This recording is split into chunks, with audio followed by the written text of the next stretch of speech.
game over lado político nesse país. Por que eu digo isso? Porque a política moderna descobriu uma ferramenta muito perigosa. Nem é tão moderna assim, mas é muito perigosa. Um povo dividido é muito mais fácil de manobrar, manipular, instigar do que um povo unido. Mas um povo dividido, ele é péssimo para até mesmo a democracia. Porque quando as pessoas passam o dia inteiro, o tempo todo, brigando entre si, e elas acham que o inimigo é quem mora ao lado, bom, olha, quem mora ao lado, quem passa pelas mesmas coisas, não pode ser inimigo. Tem que ser aliado, independente do tipo de pensamento político que temos. Os grandes malfeitores e os grandes responsáveis pelas as pessoas estarem prejudicadas, pelo país não andar ou pelo país andar, são os governantes, os deputados, os senadores, o presidente, porque eles sim são os verdadeiros responsáveis pelo que gritam e o que prometem. E se não cumprem, não é o seu vizinho ou o seu colega de trabalho ou o seu familiar o responsável. O responsável é quem prometeu e não entregou. E a gente vai conversar porque eles são tão perigosos. Porque eles são os inimigos. E afinal de contas, quem são eles? Muito obrigado, estamos crescendo e bora pro vídeo.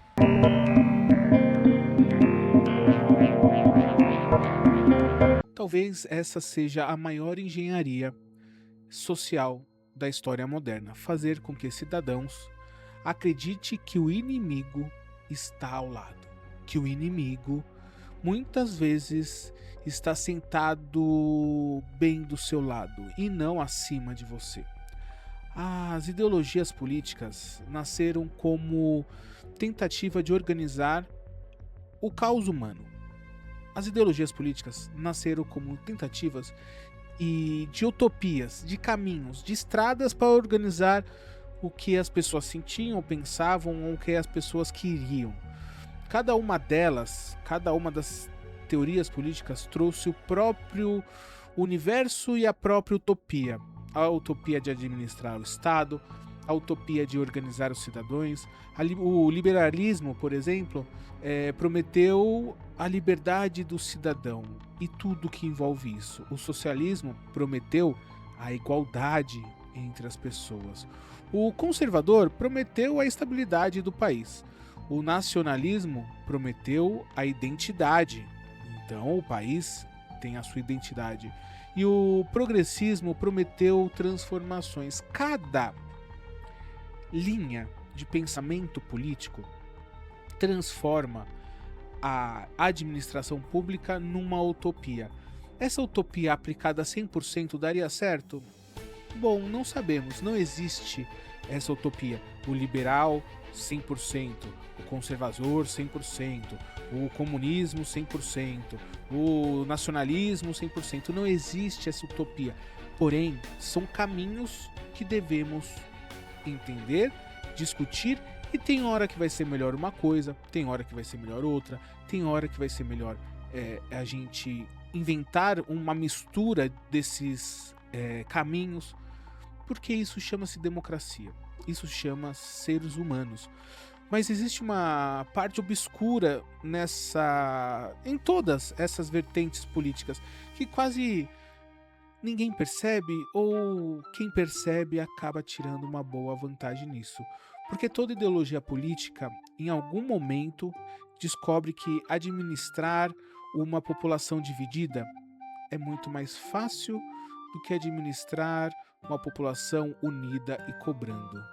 Exatamente isso. E é exatamente isso que nasce o jogo: direita contra esquerda, ricos contra pobres, empresários contra trabalhadores, conservadores contra progressistas, religiosos contra ateus. Essa perseguição dicotômica já rendeu muito, muito nessa história dessa humanidade. Homens contra mulheres, campo contra a cidade e, lógico, o mais famoso, nós contra eles. A política moderna transformou a sociedade. Sim, inegável. Nunca antes na história desse planeta trocar informações ficou tão fácil. Nunca antes na história desse planeta a sua ideologia política foi tão importante. Mas calma aí. A ideologia política, ela vai até um passo. Depois desse passo, as pessoas têm que se unirem, independente do que você quer, o que você pensa, você quer a melhora da vida sua e da sua família. Porque, entenda, nesse planeta, a maioria das pessoas ou são pobres ou são de classe média. Não, isso não é um segredo, isso não é uma coisa mágica. O capitalismo traz isso. E isso só tem a ideia de o nós contra eles enfraquecer.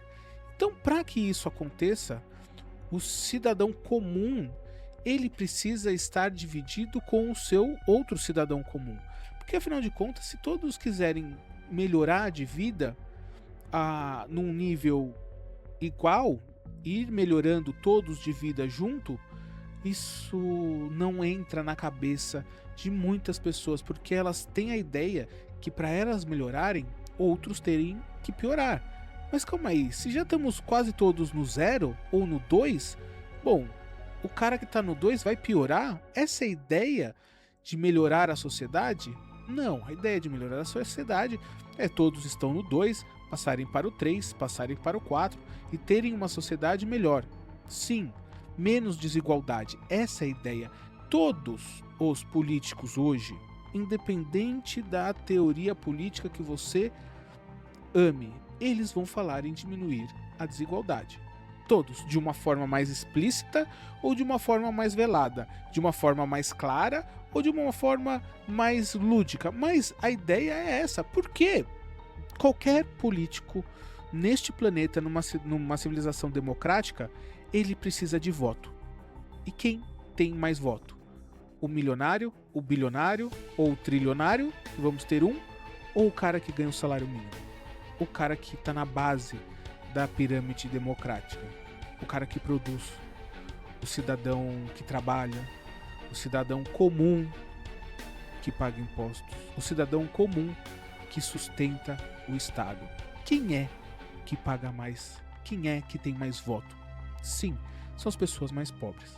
E se essas pessoas mais pobres estiverem juntas para diminuir a desigualdade e cobrar os governantes para isso, bom, fica complicado dos governantes dizerem não. Fica complicado de segurar esse ímpeto, porque o conflito hoje que nós temos, ele gera voto. O conflito gera engajamento, todos sabem disso. O conflito gera militância, o pobre contra o rico, o trabalhador contra o patrão. Tudo isso gera muito engajamento e muita militância. O conflito gera as maiores audiências deste novo planeta interligado pela internet. E o conflito gera dependência emocional, porque a partir do momento que você coloca a sua bolha, a sua identidade, essa identidade não pode perder. Então, o meu grupo não pode perder contra o outro grupo. Eu e o meu vizinho pensamos diferente. Ele é de direita, eu sou de esquerda. Ele é socialista, eu sou progressista. Ele é liberal e eu sou de direita conservadora. Eu não posso perder. Para que eu não perca ele de vista e de conflito, porque eu preciso estar engajado. Mas o meu vizinho, teoricamente, tem a mesma renda do que eu. Teoricamente também quer crescer na vida. Mas, lembra? Eu preciso ganhar, porque a minha identidade, os meus valores são mais importantes do que o do outro. E quem é que lucra com tudo isso? Bom, a gente sabe que essa ideia de ter um inimigo, ela é muito boa. Ela funciona no fascismo, ela funciona no comunismo, ela funciona no liberalismo, ela funciona em todos os lugares. Essa ideia de ter um inimigo e você tendo um inimigo focado, você arregimenta muitas pessoas. Esse inimigo, às vezes, ele nem é bem real, ele nem é muitas das vezes factual, mas ele existe para agregar o grupo. E novamente, quem é que lucra com isso? Quem é que lucra quando você odeia bandidos? Odeia. Você odeia o roubo de celular, você odeia o cara que roubou seu carro, o cara que te assalta, o cara que te leva a carteira. Você odeia esse crime todo dia, esse crime que te dá medo, esse crime que você já sofreu. Todos os dias você odeia político, então você quer leis duras, você quer que cada vez mais as crianças comecem a ser presas. Então 16, 14, 12, 10, 9, 8, 7 anos, não tem problema. O menino roubou bala, prisão perpétua. Porra, eu odeio político, eu odeio bandido. Ah, mas calma aí. Ah, não. Quem tentou dar golpe de Estado? Não, golpe de Estado. Bom, o que é golpe de Estado? Não, nem lembro. Ah, não, só foram lá em Brasília e quebraram tudo. Mas, porra, Brasília da minha casa fica 800 quilômetros. Eu nem sei onde fica Brasília direito. Nunca nem fui pra capital do país. Não, a esplanada dos ministérios, putz, vi por foto, mas assim... Não, vamos relaxar a galera que cometeu o crime lá. O inimigo pode ser agora até as crianças de 12 anos. Mas pra marmanjo, a gente... Bom, eles não eram nossos inimigos, eles eram nossos amigos. Os nossos compatriotas. Eram patriotas querendo golpe de Estado, mas golpe de Estado, pô, nem é tão complicado assim. O Brasil vive tempos de democracia, mas a maioria da sua vida é sobre intervenção militar. Então, mais uma, menos uma, vamos liberar os patriotas. Quem é que ganha quando tem um inimigo em comum? Ah, o inimigo é os empresários. Empresários, capitalistas, inimigos, não sei o quê. Não, calma aí.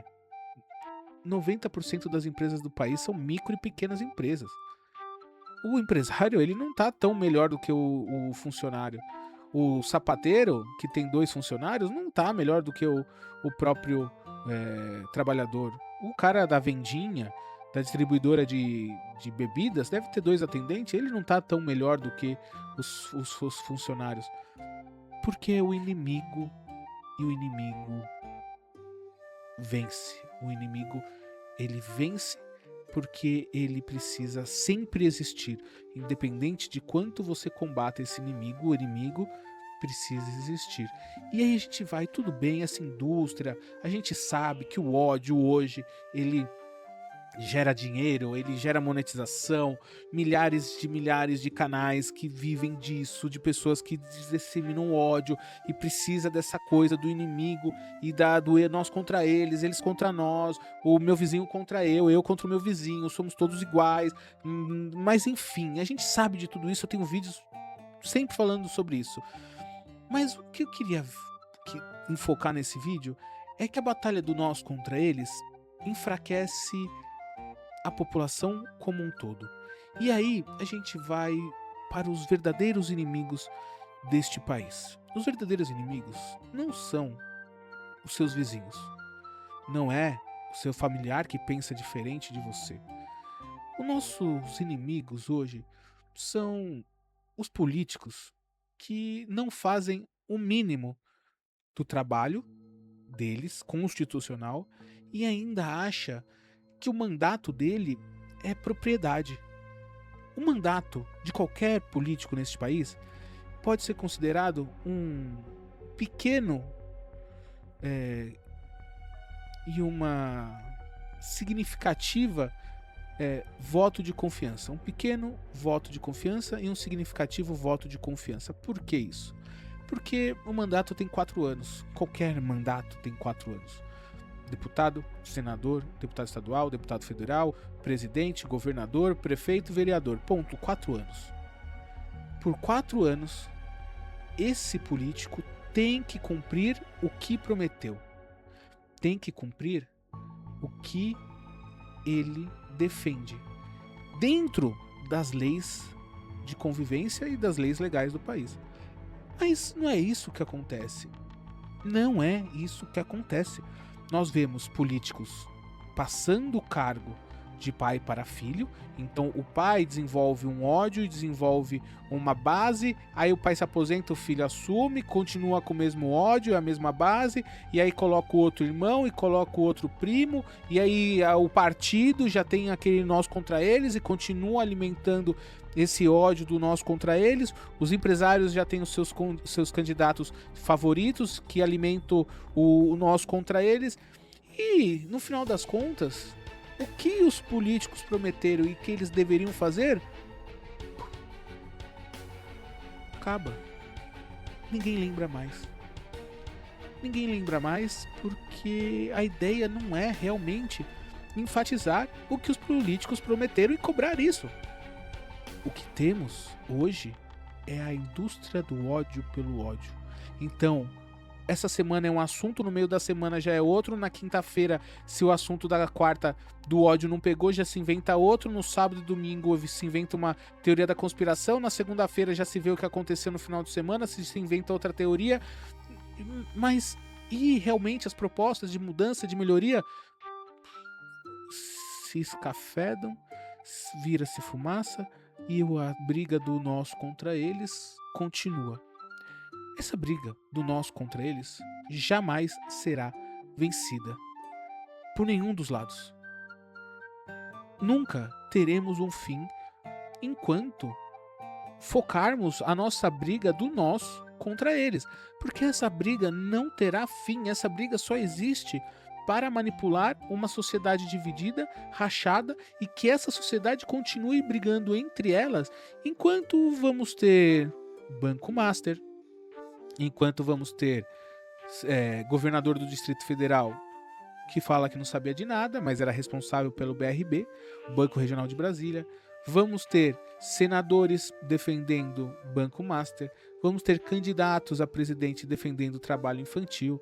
Vamos ter milhares de coisas divergentes e dividindo a sociedade, e o que importa realmente que é uma sociedade que evolua igualitariamente, uma sociedade que tenha um poder de decisão, um poder de escolha igual, sim, um princípio claramente liberal, igualdade de oportunidade. Então as escolas todas no mesmo nível, aí as pessoas estudam, aí ela pode ter a oportunidade de ir bem ou não na escola, mas a oportunidade está dada igualmente. Não uma escola de última geração e a escola da periferia, meu Deus, péssima. Professores trabalhando com materiais totalmente defasados, sem infraestrutura, sem poder realmente dar uma educação de qualidade para as pessoas. Eu sei, igualdade de oportunidade é complicado, mas eu prefiro discutir igualdade de oportunidade do que discutir ódio e fofoca entre os iguais, entre as pessoas que hoje dividem o país por conta de pensamentos políticos claramente manipulativos numa engenharia social de divisão. Porque se tivéssemos 200 milhões cobrando, independente de quem fosse o presidente, esse país continuaria andando. Mas hoje nós temos 40 milhões que não vão nem votar.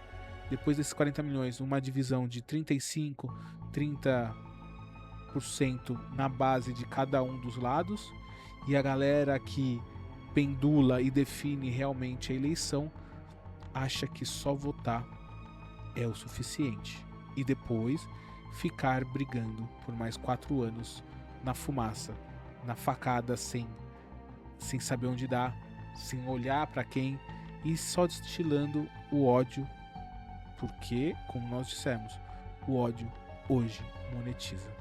Muito obrigado e até a próxima.